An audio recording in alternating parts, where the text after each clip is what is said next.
é melhor morrer como Urias do que viver como Davi. E vou explicar isso para você, né? Não sei quantos aqui conhecem a história de Urias e a situação que ele se encontrou com Davi, quando Davi se deita com a sua esposa e manda Urias para a morte, Joabe, pedindo para que Joabe colocasse ele na frente da batalha, para morrer, para poder esconder o pecado que Davi havia cometido contra a sua esposa Betseba. Então é interessante quando a gente olha para esse texto, porque Urias vai para a batalha, é colocado na frente e morre. E a Bíblia vai dizer que dali em diante, Davi teve que conviver com as consequências do seu pecado. E uma das coisas que Deus falou ao nosso coração naquele discipulado, é que Deus perdoa pecado, irmãos, mas Deus não nos livra das consequências do pecado. Se você pecou, tudo que o homem plantar, certamente colherá, né? Então se tem uma coisa que nós precisamos ter medo, irmãos, é do pecado, porque se nós plantarmos, nós vamos colher, porque é melhor morrer na integridade como Urias, do que viver como Davi, vendo a consequência do seu pecado, destruindo a sua casa, destruindo a sua família, do que ver a consequência do pecado, levar ao coração do seu filho mais velho, uma paixão, né, louca, pela sua própria irmã, a ponto de atraí-la para o quarto e violentar a própria irmã. Então imagine, dentro da casa de Davi, depois do seu pecado, o seu primogênito chama a sua própria irmã Tamar para o quarto, se fazendo de doente, e quando ela entra no quarto, diz a palavra de Deus, que ele agarrou a sua própria irmã à força e violentou a sua própria irmã. O pecado de Davi, por desejar uma mulher que não o pertencia, irmãos, né? O pecado de Davi, né, por querer uma mulher que era do seu irmão Urias, essa legalidade que ele abriu, fez com que esse mesmo pecado, né, entrasse no coração do seu filho como um pecado de iniquidade, para levar o seu filho a cometer o mesmo erro. Assim como ele mandou, né, Joabe colocar Urias diante da morte, a Bíblia Sagrada vai dizer que esse mesmo sentimento veio sobre o coração do seu segundo filho mais velho, Absalão. Tramou e tirou a vida, né, do próprio irmão Aminon. E no final de tudo, antes de nós lermos no capítulo 11, coloca para mim, fazendo favor, o capítulo 18, o último versículo do capítulo. Esse para mim é um dos textos mais triste da Bíblia Sagrada, que nenhum de nós devemos terminar assim. Capítulo 18, 2 Samuel, capítulo 18, capítulo 18, versículo 33. Quando Davi fica sabendo que Absalão, seu filho, havia morrido na batalha contra os seus soldados, né, e ele recebe essa notícia, olha o que diz assim: o rei ficou muito comovido e subiu à sala que estava por cima da porta e começou a chorar, e andando dizia assim: meu filho Absalão, meu filho Absalão, quem me dera eu morresse por ti. Por que, querido, que é melhor morrer como Urias na integridade, do que viver como Davi, que sepultou, irmãos, 3 filhos. A lei natural da vida não é o filho, não é o pai sepultar o filho. A lei natural da vida é o filho sepultar o pai. Qual é o pai que quer fazer o velório de um filho? Não é verdade? E principalmente carregar o peso e a dor de saber que tudo o que estava acontecendo era a espada da justiça de Deus que havia descido dentro da casa de Davi por causa do seu pecado. Então eu estou começando essa mensagem aqui pelo fim, né? Por quê? Porque nós, como homens de verdade, né, nós precisamos entender uma coisa, queridos. Como homens de Deus, para nós terminarmos bem, nós precisamos entender que nós precisamos praticar o princípio. E aí eu quero olhar com você aonde foi que Davi errou, né? Aonde foi que Davi errou? Pensa comigo. Eu sei que tem muitos homens hoje que estão trabalhando, mas muitos não estão aqui porque não conseguiram vencer o cansaço, não conseguiram vencer o comodismo, não conseguiram vencer às vezes, coisas que têm nos levado, irmãos, a distrações. E nós começamos a deixar a Deus, a buscar, começamos a deixar de buscar a Deus em primeiro lugar. E quando isso acontece, o nosso nível, a maior desgraça que pode acontecer na vida de um homem de Deus, é quando o seu nível de comprometimento com Deus começa a diminuir. E aí eu vou dizer para você, irmãos, se aconteceu com um homem que era segundo o coração de Deus, não pode acontecer conosco também? Sim ou não? Pode, mas eu louvo a Deus porque você está aqui, porque você tinha um compromisso com Deus, e isso fala muito a seu respeito de como você vai terminar, né? E eu quero aqui hoje pensar com você em um paralelo entre Davi e Urias, olhando lá para o capítulo 11 agora, né? 2 Samuel capítulo 11, eu disse que esse texto é bem conhecido, não quero me prolongar, mas antes eu quero aqui falar, irmãos, a respeito de um momento que nós estamos vivendo como corpo de Cristo, como igreja. A Bíblia Sagrada vai dizer que nós somos um só corpo, um só povo, que temos um só Espírito. E nós como igreja é muito importante nós entendermos esse momento que nós estamos vivendo na vida da nossa igreja. Então, queridos, como nunca, eu como pastor, eu preciso de cada um de vocês. Eu preciso do comprometimento de cada um de vocês com a obra de Deus e com o reino de Deus. Foi muito interessante esses dias, um irmão chegou lá, ligou para mim e falou assim: pastor, o senhor pode me atender?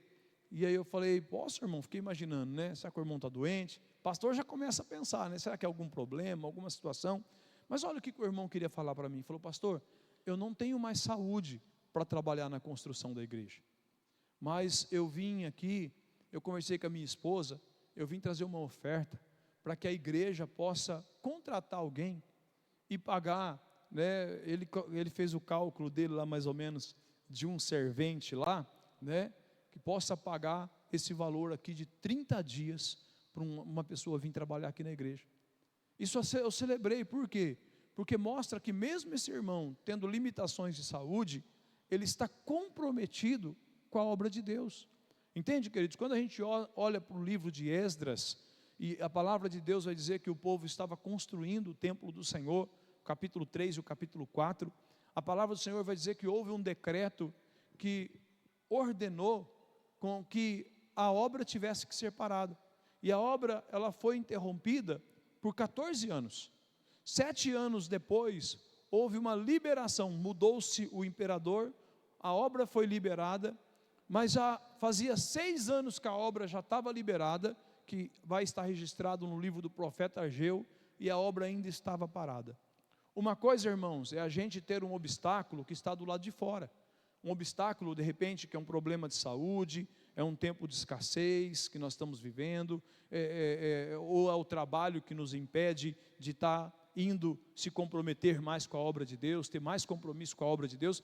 Outra coisa é quando nós temos um obstáculo que se instala do lado de dentro de nós, porque uma coisa era eles não poderem fazer o templo do Senhor, porque havia um decreto, era um problema do lado de fora, mas quando o decreto caiu e a obra foi liberada, fazia 6 anos já que estava liberado para eles retomarem o templo, a construção do templo, e ainda estava parado. Agora já não tinha mais decreto. Aonde estava o problema não era mais do lado de fora, mas era um comodismo que se instalou do lado de dentro. E sabe, queridos, em todas as áreas da nossa vida, nós precisamos vencer o comodismo, porque o comodismo na vida do homem de Deus é terrível. Comodismo no seu casamento é terrível. Comodismo na sua vida financeira é terrível. Comodismo no seu relacionamento com seus filhos é terrível. Comodismo com o cuidado da casa, aquela luz já está queimada há tanto tempo, você sendo o homem, o sacerdote da sua casa não troca. Debaixo da pia, né, tem um baldinho lá que está pingando, quanto tempo faz que está pingando aquele negócio lá, e você não troca, você se acomodou, o lixo está lá encostado no canto, e você não tira. Quanto está conseguindo entender aqui? Se estabeleceu um comodismo na sua vida, irmãos. Isso se chama protelação. Nós não podemos ser pessoas que vivem protelando os nossos deveres como homens de Deus. O tema do nosso ministério é homens de verdade. Nós não poderíamos colocar esse tema homens de verdade se não existisse homens de mentira. Entende? Porque existe homens que não são homens. O homem que agride a sua esposa não é homem, né? O homem que é violento dentro de casa não é homem. O homem que não é o provedor da sua casa não é homem. Por isso Davi, ele diz ao seu filho Salomão, quando Salomão ficou pronto para assumir o trono, ele diz: meu filho, seja homem de verdade. Seja um homem de verdade. Porque quando nós, querido, entendemos o nosso papel, a nossa figura como homens de verdade, nós não nos comportamos como Davi se comportou, né? O que levou Davi a trazer tanta dor e sofrimento para si mesmo e para a sua casa, foi o seu comportamento de comodismo, de protelação, de supervalorização do seu cansaço, não é verdade? Quem é a pessoa que vendeu, né, a sua primogenitura por um prato de lentilha? Quem? Esaú. Ele vendeu, queridos, porque ele se sentiu muito cansado. E ele disse: o que a minha primogenitura pode fazer por mim? A primogenitura dele não era nada mais, nada menos do que a linhagem que Cristo viria por ela. O que ele estava negociando, irmãos? A descendência dele, irmãos. Era para Cristo ter nascido na descendência de Esaú. Mas porque ele supervalorizou o cansaço. Deixa eu dizer uma coisa para você: a carne não melhora. A carne não melhora, irmãos. A carne não melhora. Então a gente vai ter que entender uma coisa: a gente vai ter que decidir algumas coisas na nossa vida, como você escolheu estar aqui nessa noite. Amém, queridos? Amém? Então o nosso nível de comprometimento tem que ser lá em cima, com tudo. Nosso nível de comprometimento com o casamento, nosso nível de comprometimento com nossos filhos, nosso nível de comprometimento com a nossa igreja, nosso nível de comprometimento com o ministério de homens, nosso nível de comprometimento, irmãos, com o tempo que nós estamos vivendo.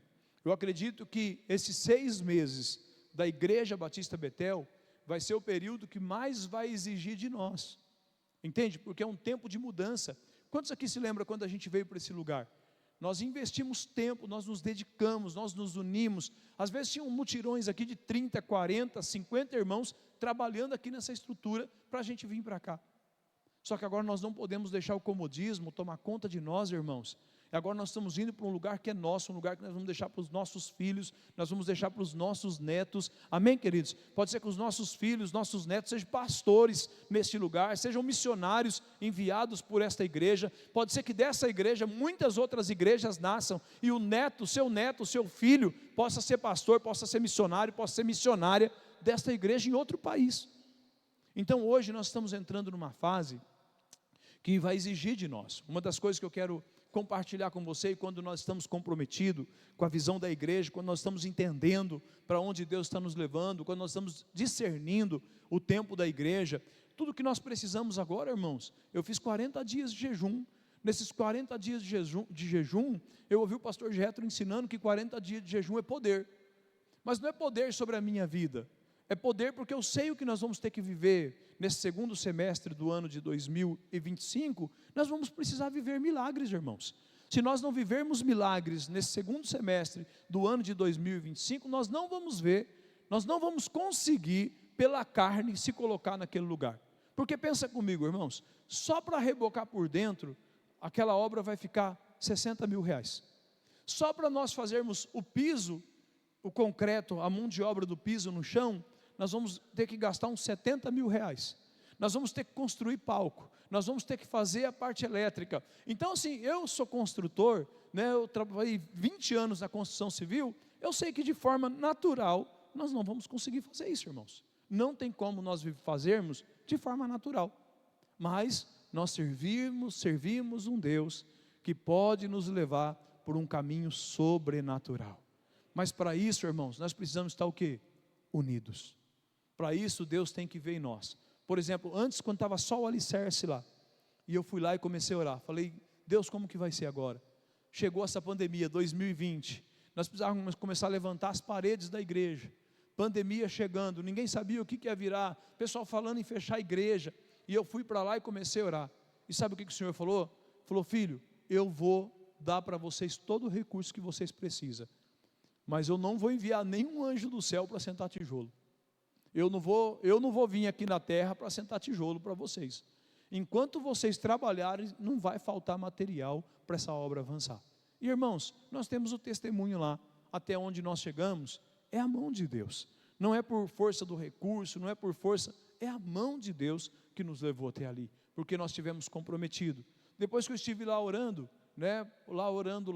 nós não tínhamos dinheiro nem para comprar o tijolo. O que aconteceu?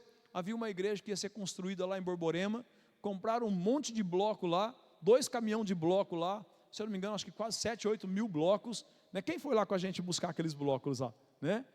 A gente arrumou uns caminhões aqui, foi lá, pegou os blocos, trouxe. Eu orei, a gente não tinha nada, só tinha um alicerce, de repente já tinha os blocos. Depois Deus deu condições para nós comprarmos as ferragens. Então eu sei o que Deus pode fazer, mas Deus não vai fazer aonde tem um povo que não está comprometido. Amém, queridos? Ou nós estamos comprometidos com o Senhor, e principalmente comprometido em um nível específico para um tempo específico. Então imagina comigo, quem está entendendo o que eu estou dizendo aqui? Amém? Então, por exemplo, se entrar na igreja hoje, né, um valor de 200 mil reais, quantos aqui vão ficar felizes? Deu glória a Deus aí, se você... Amém, queridos? Mas eu sei que teve pessoas que quando na nossa conferência, veio 100 irmãos aqui na frente, para ofertar 180 reais, teve pessoas que fechou o coração. E eu vou dizer por que fechou o coração. Porque não está comprometido com essa visão. Está comprometido com outras coisas, não com essa obra. Consegue entender? Porque o coração não queima ainda nisso. Entende, queridos? O grande problema e a desgraça que pode acontecer nas nossas vidas é quando o nosso coração se perder e deixar de queimar na visão que Deus trouxe para a igreja, irmãos. Consegue entender? Qual era a visão que Deus tinha dado para Davi? Conquista. Por que Davi não podia construir o templo? Quem pode responder para mim? Por que a mão dele estava suja de sangue? Porque o ministério dele foi um ministério de conquista, um ministério de guerra, um ministério da espada, um ministério... Deus chamou ele para algo específico. E agora o texto que nós vamos ler vai dizer, no tempo que os reis iam para a guerra, Davi estava dormindo até 3 horas da tarde. Vamos ler o que diz a palavra de Deus. Olha aí. Na época da primavera, no tempo em que os reis saem à guerra, Davi enviou Joabe e com ele os seus soldados e todo Israel. E eles destruíram os amonitas e sitiaram Rabá. Mas Davi ficou em Jerusalém. Numa tarde, Davi se levantou. Enquanto o povo estava na guerra, Davi estava dormindo até que hora, irmãos? Até 3 horas da tarde, irmãos. Porque o texto vai dizer, numa tarde, poderia ser 1 hora da tarde, 12:30. Imagina, enquanto Deus chamou Davi para ser um homem de guerra. Deus chamou Davi para ser um homem de conquista. Deus chamou Davi para manusear uma espada. E Davi começou a perder o comprometimento com o seu chamado. O que acontece com a gente quando nós começamos a perder o comprometimento com o nosso chamado? Nós deixamos de nos envolver com aquilo que Deus nos chamou e começamos a nos envolver com aquilo que a nossa carne deseja. Entende? A gente começa a se envolver com aquilo que a nossa carne deseja. Por exemplo, ficar em casa numa terça-feira como essa porque eu estou cansado, não é o meu espírito que está pedindo, é a minha carne. É ou não é verdade, irmãos? Porque eu sei que os irmãos estão aqui e alguns trabalhou o dia inteiro. Foi um dia de batalha. Mas eu sei que o irmão também vai sair daqui com uma palavra imprimida em seu coração. E isso vai fazer você avançar, vai fazer você acelerar, vai fazer você ir adiante. Sabe por quê? Porque você está entendendo que você é um homem de verdade, que Deus chamou, que Deus plantou você nessa igreja para ser um no corpo dessa igreja. E não andar na contramão do corpo de Cristo. Então, quando a gente vê, né, no momento que nós estamos vivendo, e mais do que a gente ter o recurso, irmãos, é a gente ter o quê? O envolvimento de vários irmãos. Por exemplo, tem um irmão que trabalha na prefeitura, se batizou agora no último batismo, chama Vitor também, né? Quando ele falou que o nome dele era Vitor, eu já pensei em você, Vitor. Falei, não vou esquecer o nome dele mais, né? Vitor Biller, o nome dele. E aí sábado ele chegou lá, irmãos, pensa no homem, que a mão dele parece parece um papelzinho. Cadê ele? Não está aqui não, o Vitor não está aqui, né? E ele chegou lá e falou: pastor, eu vim trabalhar no mutirão. E sabe, irmãos, ele sempre senta aqui nos domingos, todo domingo ele senta aqui. E ele vem junto com o irmão, esqueci agora. Ele senta ali, eu sempre vou lá, cumprimento ele, mas eu não sabia o nome dele. E aquele tempo com ele ali, fez a gente conversar, eu perguntar o nome dele, estreitar. Isso vai alinhando o coração, vai empoderando a gente. Eu sei que nem todo mundo pode tirar um sábado para poder estar servindo na obra. Mas, por exemplo, nós vamos pagar o reboco, né, por dentro, nós vamos pagar o pedreiro. Mas nós temos canduíte para poder chumbar, caixinha de elétrica para instalar, nós temos uma escada para poder fazer, nós temos um palco, irmãos. Só o palco que nós vamos fazer, ele é maior do que esse daqui, ele vai ter 100 metros quadrados. Sabe o que é 100 metros quadrados? É o tamanho de uma casa, irmãos, é a laje de uma casa. E nós vamos ter que fazer isso juntos, unidos. Agora, se Deus separou para a gente um tempo, para a gente poder fazer, mas aí você está mais comprometido com o seu prazer, está mais comprometido com o seu lazer, está mais comprometido com a sua carne, entende? Por exemplo, está aqui os irmãos que estavam trabalhando no sábado lá, antes do face a face de mulheres, né? A máquina foi lá e deu uma cutucada lá só nas valetas lá, irmãos. Aí, ou a gente arrumava aquele chão para o face a face das mulheres e perdia o que já estava feito, ou a gente já contrataria uma outra máquina, acabaria de abrir os buracos, né, para jogar os esgotos tudo dentro da valeta. Eu já estava no meu 3º dia de jejum só na água. Pergunta para os irmãos, fizemos um mutirão lá, foi 4 irmãos. Eu mesmo em jejum de 4 dias, eu pulei dentro daquela valeta e cavei de enxadão e de a pau o dia inteiro, irmãos. Sabe por quê? Porque eu estou comprometido com a obra do meu Senhor. Eu estou comprometido com essa obra, entende? Desde quando eu cheguei na igreja, eu estou comprometido. Com o que você tem se comprometido?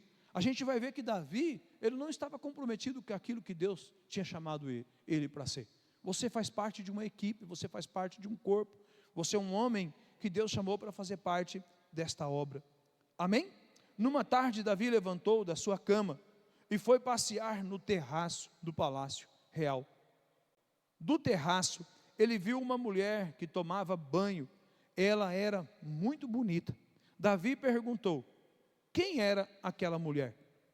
Disseram a ele: ela é Betseba, filha de Elã, mulher de Urias o Heteu. Ela é uma mulher casada, ela é uma mulher de família. E é interessante esse texto, porque quando o rei chamou ela não podia se negar. Ela teve que ir, porque era o rei que estava convocando ela para ir lá. Ela não tinha a primazia, como hoje, de ir lá na Maria da Penha, né, e denunciar o que Davi estava fazendo. Era o rei que estava chamando, ela tinha que se apresentar diante do rei. Tinha que se apresentar diante do rei. E ele manda chamá-la.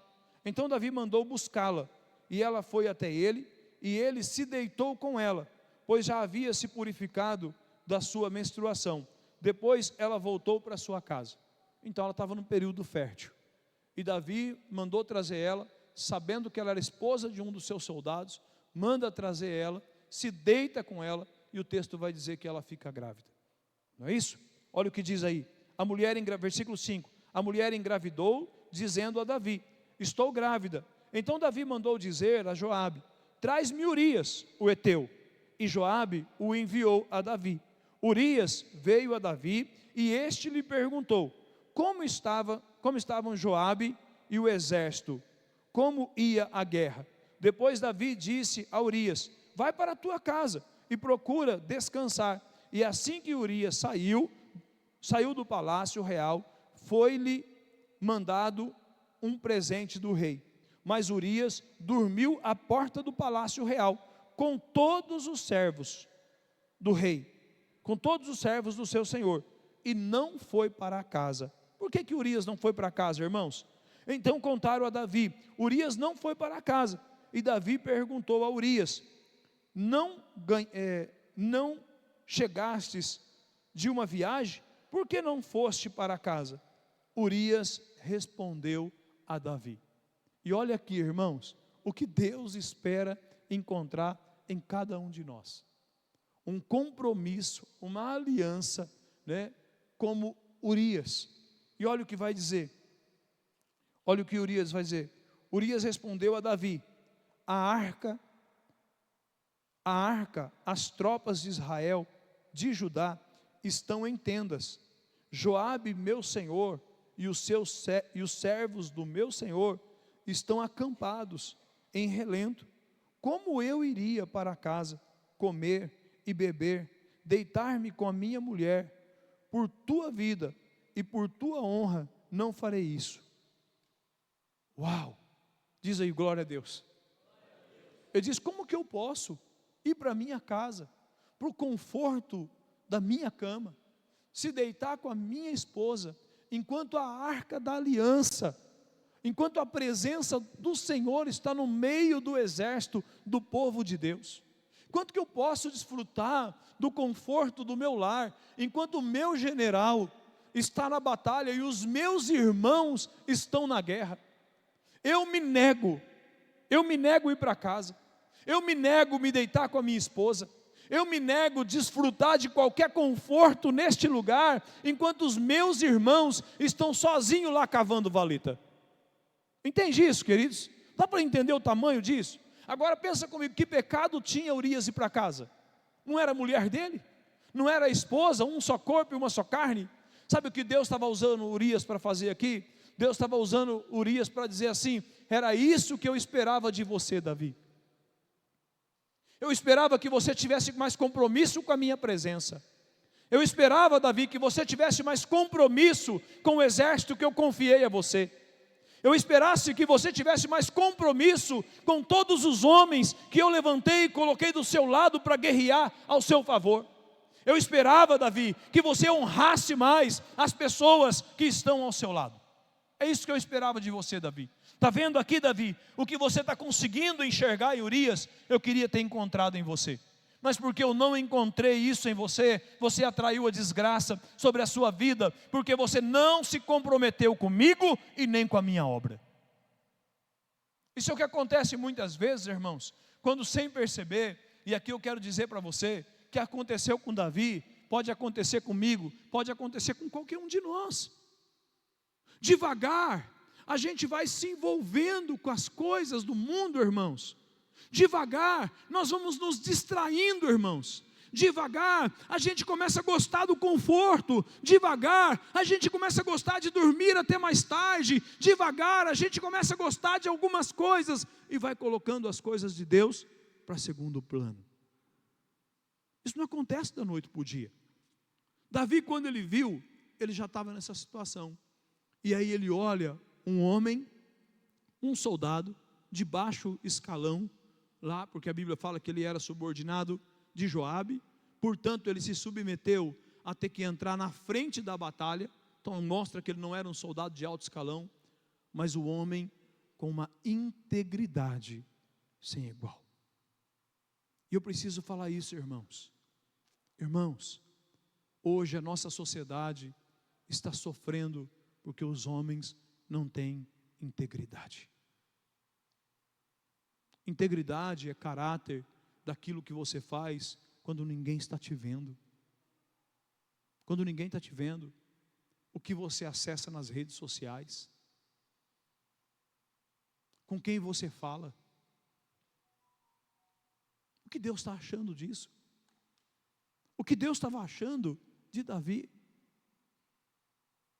Jamais eu vou deixar a presença do Senhor no meio do exército da guerra. Olha só, ele imaginou, eu na minha cama, deitado, a Bíblia vai dizer que a esposa dele era linda. Jamais eu vou deixar os meus irmãos, o meu general, a presença de Deus no meio do arraial, e eu vou ficar aqui me deleitando. É mais ou menos assim, sem saber, o Espírito Santo de Deus estava dizendo assim: meu rei, jamais vou fazer como você. Era mais ou menos Urias, sem saber, está pregando, sabe aquela pregação que penetra como flecha no coração? Meu rei, jamais eu vou fazer o que você faz. Jamais eu vou praticar o que você pratica. Jamais eu vou desonrar o meu Deus como você tem desonrado. Meu Deus. E agora qual é a diferença entre Davi e Urias, irmãos? Qual a diferença entre os dois? Um era rei e o outro era um soldado de baixa escala. Não é verdade? Portanto, colocaram ele diante da morte. Só que qual era a diferença? Comprometimento. Qual era o nível de comprometimento de Davi naquele momento e qual era o nível de comprometimento de Urias?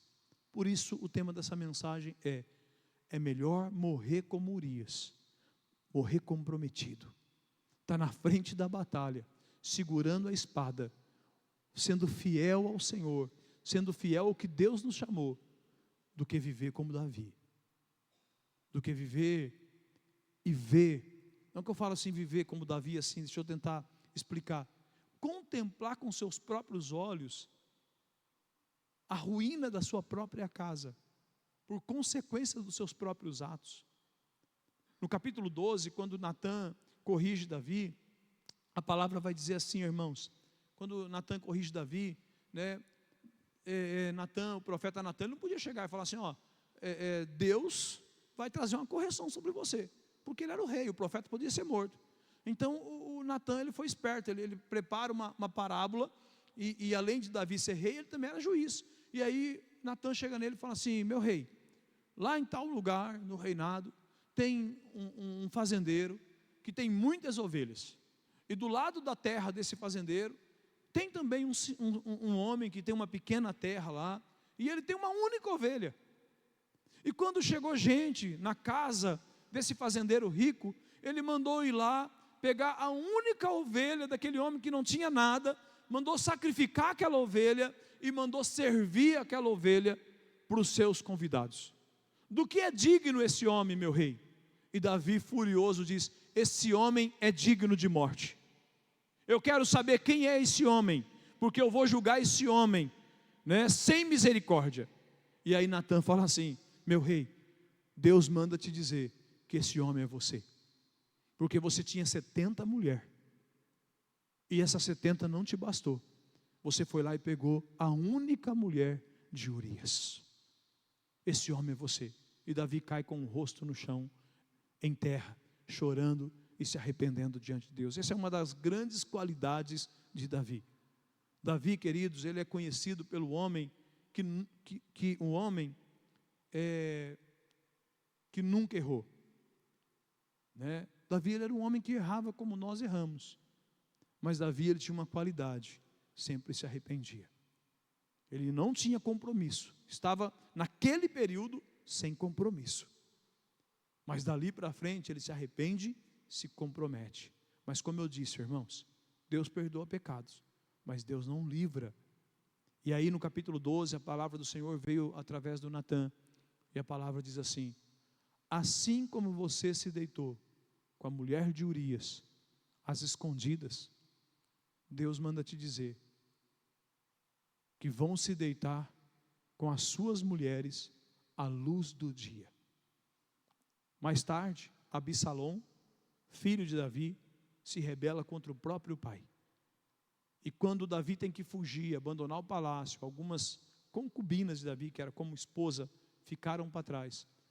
Ele reuniu todo o exército, mandou armar uma tenda, trouxe todas as mulheres do seu pai, e o próprio filho de Davi violenta todas as esposas de Davi que ali tinha ficado. Tudo por quê, irmãos? Porque foi diminuindo a intensidade, foi perdendo o compromisso. E eu gostaria de orar com você. Como que está o seu nível de compromisso? E aí eu quero falar assim, como que está o seu compromisso com essa casa nos dízimos?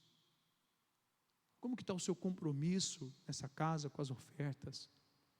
Como que está o seu compromisso nessa casa com a sua frequência?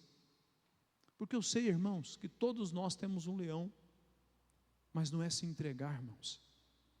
É tempo de nós colocarmos a espada no dente, entende, a faca no dente e ir para cima, irmãos. Ir para cima, entende? É tempo de nós sermos homens ousados, sermos homens de fé, sermos homens de coragem. Por exemplo, vai chegar um momento agora que até todo dia de noite a gente vai estar fazendo mutirão lá. Vai ter mutirão acontecendo lá. Por quê? Ou a gente vai para cima ou a gente não coloca os pés naquele lugar. Entende, querido? Se nós, todo mundo, nos unirmos, olha o que eu vou dizer para você.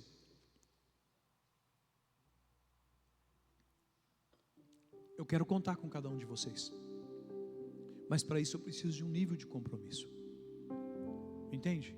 Se não houver esse nível de compromisso para entregar, porque se a gente chegar em casa, irmãos, e olhar para a canseira, olhar para as forças, não vai. Esses 40 dias de jejum, teve dias, irmãos, que eu levantei da cama atordoado, mas pergunta se eu faltei a um mutirão, e pergunta se eu cheguei lá e eu fiquei só sentado olhando. Não dá para mim fazer muita coisa, mas o que eu podia fazer eu estava lá fazendo, porque eu tenho compromisso com a obra de Deus. Um dia a irmã Vera, ela falando comigo, ela falou uma coisa que eu nunca mais esqueci. Eu nem era pastor ainda. Ela falou assim: pastor, Deus me deu 100%, e 100% do que Ele me deu, 10% pertence ao Senhor. Ela falou: o senhor não imagina o tamanho da alegria que há no meu coração, porque eu posso ver o meu dízimo quando a igreja está crescendo, sendo construída, sendo edificada. Se você não tem esse compromisso, você não está fazendo parte do que Deus está escrevendo aqui, querido. Entende? Porque você não tem fidelidade ao Senhor, não tem fidelidade a Deus. Compromisso é mais ou menos assim. Quantos aqui estão 100% comprometidos com o seu casamento? 100% comprometido. Amém? Quantos aqui desejam que a sua esposa só esteja comprometida com você? 30%, 15%, 20%. Entende? Nós queremos que a nossa esposa esteja comprometida 100% conosco, na aliança de fidelidade, de amor. Mas por que nós estabelecemos um nível de fidelidade e compromisso dentro do nosso casamento que é maior do que o nível de compromisso e fidelidade que nós estabelecemos com o nosso Deus? Sabe por que tem muito homem crente que cai?